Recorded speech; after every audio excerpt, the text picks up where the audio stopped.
Hi, my name is Ralph, and in this series about OpenPlotter, today we are going to replace the micro SD card by an SSD hard drive.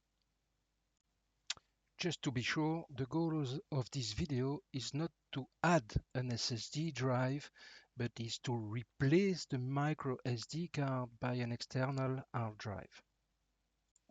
Adding an SSD drive, you don't need a video for that. Just take an SSD drive with an external USB port and plug in into the Raspberry Pi, and this is it. It's just plug and play. Why should we do this? The first reason, of course, is stability. Um, an external hard drive is much more stable than the micro SD card, especially on the boat when you have some variation on the voltage, or when you have some undesired cut of power or things like that. The second point, of course, is the space.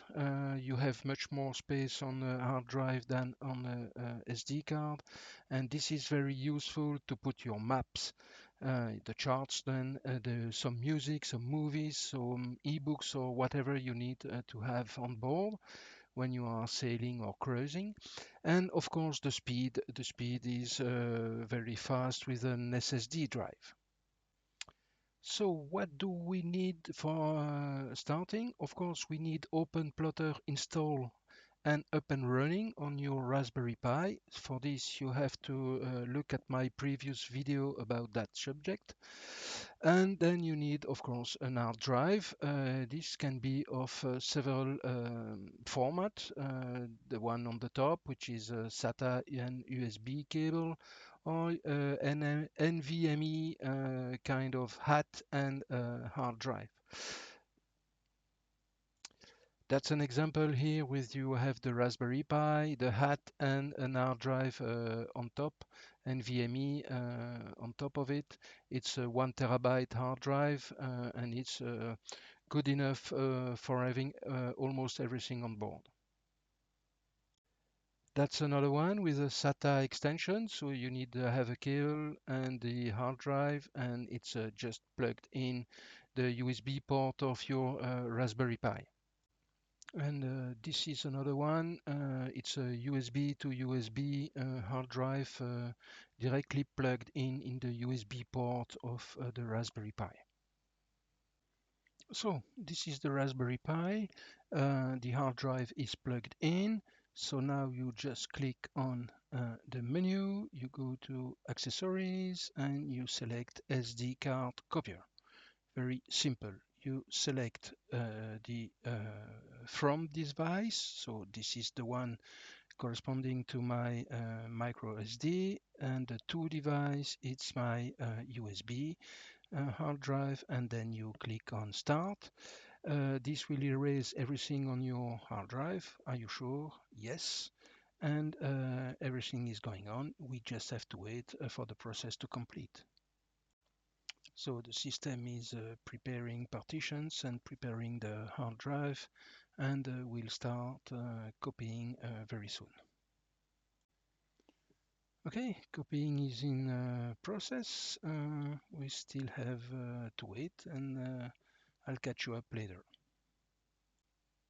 Okay, copy is complete. Just click OK and close this small window.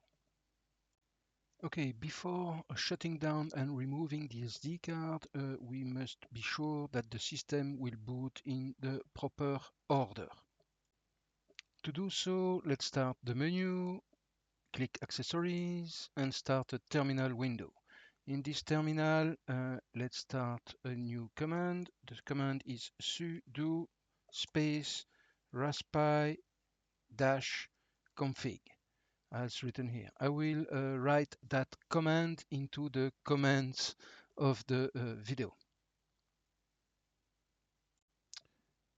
Press enter, and you have a small menu that pops up, and go to advanced option. Okay, this menu might vary, depends on the version of your Linux that you have installed, but you have to search in this menu. For mine, it's Advanced Option. Click Enter. Go to Boot Order. So that's the order to start the Raspberry Pi. Click Enter. And now we have to select the one, the number 2, or the number 3. So the first one is boot from the SD card and then try to the NVMe and then try the USB. The second one is NVMe before USB and then the SD card. And the last one, which we don't care, it's about network booting.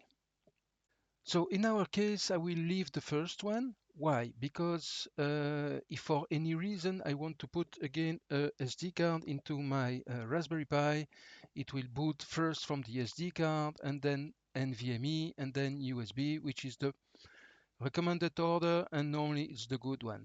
Because once I will have shut down the Raspberry Pi, I will remove the SD card and only my hard drive will be connected. So it will start and boot from the proper device. So click on Tab and until you go to OK, and then it's setting up the whole config. Just have to wait a little bit. And then the SD card is default boot device. Click OK. Then you click on Finish. Do you want to reboot? Here we click No, because we don't want the system to reboot. We want it to shut down. Then we have the time to remove the SD card and then we will start again. So we click here No. Then we can close this window. Now we're going to shut down the Raspberry Pi. Click on the menu, Shut Down, and then we click on Shut Down and we wait for the system to shut down. Once it's done, we remove the SD card and boot again. Okay, my Raspberry Pi has reboot, and you can see here I have 700 gigabyte free on a total of 900 and something, so 1 terabyte. So it is working with my SSD drive. Just one thing you need to pay attention: if you use an old style hard drive, not an SSD one, but an old one with a motor and real disk, this kind of drive needs a lot of power. So you will need to have a very good power supply for your Raspberry Pi, otherwise it will not boot.